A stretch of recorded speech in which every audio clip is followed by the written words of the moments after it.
नमस्कार। आज के इस डीप डाइव विश्लेषण में हम एक ऐसी कंपनी की रिसर्च रिपोर्ट को डिकोड करने वाले हैं जो भारतीय शेयर बाजार में एक बहुत बड़ी पहेली बनी हुई है।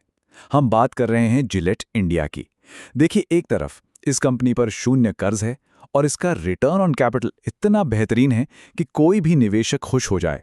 लेकिन दूसरी तरफ इसका वैल्यूएशन इतना ज्यादा महंगा है कि बड़े-बड़े दिग्गज विश्लेषक भी इसे खरीदने से पहले 2 बार सोचें। तो क्वालिटी और वैल्यूएशन के इस विरोधाभास को आज हम पूरी तरह से डिकोड करेंगे। आज के हमारे इस विश्लेषण का फ्लो कुछ इस तरह रहेगा। हम एक बहुत ही दिलचस्प और चौंकाने वाले आंकड़े से शुरुआत करेंगे जिसे हम द हुक कह रहे हैं। फिर जिलेट के इकोनॉमिक मोट को समझेंगे, उनके फाइनेंशियल्स की चीरफाड़ करेंगे और उसके महंगे वैल्यूएशन को पीयर ग्रुप के साथ तौलेंगे। आखिर में हम इसके फ्यूचर ग्रोथ ड्राइवर्स, रिस्क और निवेश के अलग अलग सिनेरियो पर बात करेंगे ताकि आप एक बेहतर फैसला ले सकें।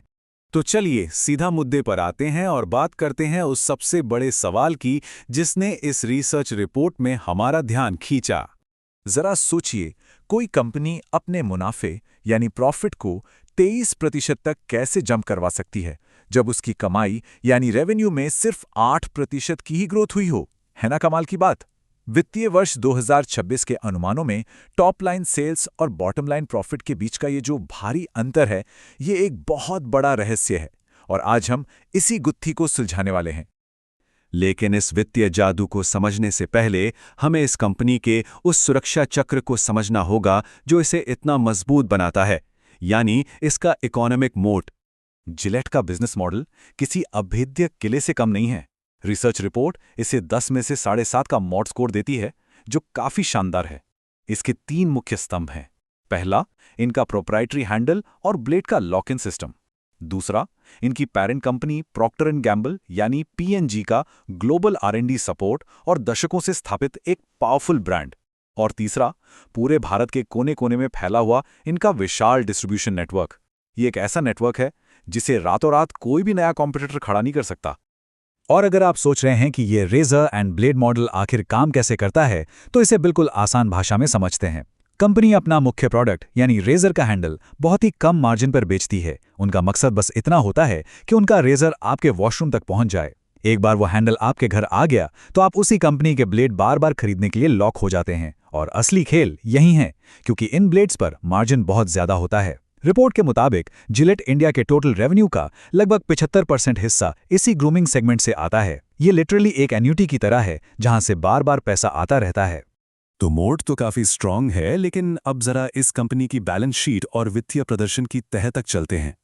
130%, जी हां 130%, ये जिलेट इंडिया का अनुमानित रिटर्न ऑन कैपिटल एम्प्लॉयड यानी ROCE है। अगर इसे सिंपल भाषा में कहें तो कंपनी अपने बिजनेस में लगाए गए हर 100 रुपए पर 130 रुपए का रिटर्न जनरेट कर रही है। और सबसे बड़ी बात, इस कंपनी पर 1 रुपए का भी कर्ज नहीं है। ये दिखाता है कि ये बिजनेस कितनी जबरदस्त कैपिटल एफिशिएंसी के साथ चल रहा है।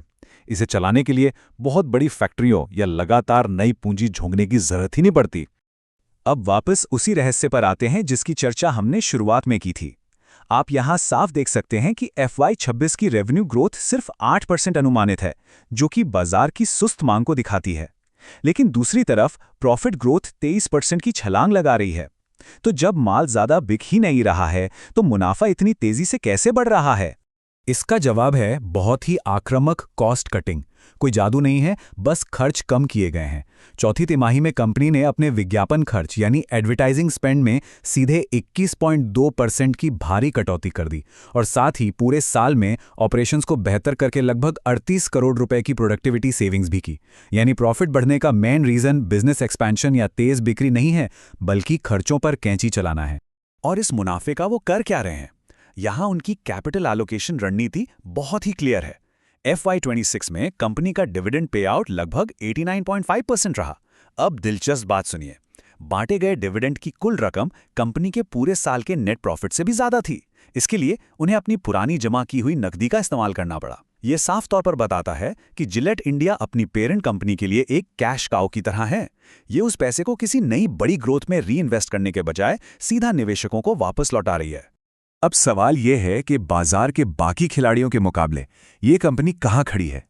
चलिए इसका पीयर कंपैरिजन और वैल्यूएशन देखते हैं। अगर हम जिलेट इंडिया की तुलना कोलगेट पामोलिव, HUL और PNG हाइजीन जैसी लिस्टेड FMCG कंपनियों से करें तो 130% ROCE के साथ जिलेट के रिटर्न रेशियो वर्ल्ड क्लास लगते हैं। हालांकि कोलगेट तो 280% से भी ऊपर है, लेकिन असली कहानी इनके प्राइस टू अर्निंग यानी PE मल्टीपल में छिपी है। जिलेट लगभग 40 से 46 के PE पर ट्रेड कर रहा है। दरअसल लगभग पूरा का पूरा FMCG सेक्टर ही इसी 40 से 50 के महंगे PE मल्टीपल पर ट्रेड कर रहा है। बाजार इन सभी कंपनियों को उस भारी ग्रोथ के लिए प्राइस कर रहा है जो असल में ये धीमे वॉल्यूम वाली कंपनियां फिलहाल डिलीवर कर ही नहीं रही हैं। और यहीं पर रिस्क बहुत बड़ा हो जाता है। एक ऐसी कंपनी जिसकी रेवेन्यू ग्रोथ सिर्फ 8% है, उसके लिए 40 से 46 गुना का PE मल्टीपल देना, इसे किसी भी स्टैंडर्ड रिसर्च फ्रेमवर्क में वेरी एक्सपेंसिव यानी बहुत महंगा माना जाता है। यहां एक निवेशक के तौर पर आपके लिए मार्जिन ऑफ सेफ्टी बहुत ही कम या कहें तो ना के बराबर रह जाता है।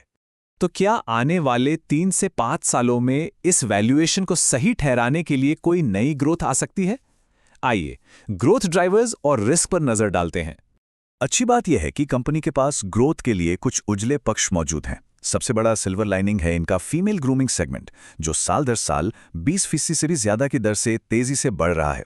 सबसे अच्छी बात यह है कि इसके लिए उन्हें कोई नया बड़ा डिस्ट्रीब्यूशन नहीं बनाना है, वो अपने मौजूदा नेटवर्क का ही फायदा उठा रहे हैं। इसके अलावा ग्रामीण बाजारों में पैठ बढ़ाना और अपने मौजूदा ग्राहकों को और भी प्रीमियम प्रोडक्ट्स बेचना, ये इनके लिए आने वाले समय में मुख्य ग्रोथ ड्राइवर्स का काम करेंगे। लेकिन हर सिक्के के 2 पहलू होते हैं। शहरों में जो मांग कमजोर पड़ी है वो इनके लिए एक बड़ी चुनौती है। साथ ही नए जमाने के डायरेक्ट टू कंज्यूमर यानी D2C ब्रांड्स और सस्ते विकल्प अब धीरे धीरे मार्केट शेयर में सेंध लगा रहे हैं। और सबसे बड़ा रिस्क जिसे इस रिपोर्ट में बहुत निष्पक्षता से हाईलाइट किया गया है वो ये है कि क्या विज्ञापन पर खर्च कम करने की ये जो मौजूदा रणनीति है ये शॉर्ट टर्म में तो मुनाफा बढ़ा रही है, लेकिन कहीं लंबी अवधि में ये इनके ब्रांड और मार्केट शेयर को कमजोर तो नहीं कर देगी। अब इन सभी बातों, आंकड़ों और रिस्क को एक साथ जोड़कर देखते हैं और बात करते हैं फाइनल वर्डिक्ट की। रिसर्च के मुताबिक अगले 3 सालों के लिए 3 संभावित सिनारियो बनते हैं। अगर हम बेयर केस यानी सबसे खराब स्थिति की बात करें, जहां शहरी मांग कमजोर रहती है और एडवर्टाइजिंग कट से मार्केट शेयर गिरता है, तो आपका रिटर्न नेगेटिव से लेकर 3% तक ही रह सकता है। वहीं बेस केस में, जिसकी संभावना सबसे अधिक है, टोटल रिटर्न 8 से 14% के बीच रह सकता है। लेकिन ध्यान रहे, इसमें 2.8 से 3.5% की डिविडेंड यील्ड का बहुत बड़ा रोल होगा। और बुल केस में अगर बाजार में मांग बहुत तेजी से वापस लौटती है, तब जाकर कहीं 21 से 27% का रिटर्न मिल सकता है। तो इन सब बातों के आधार पर चेयोम फैसला क्या है?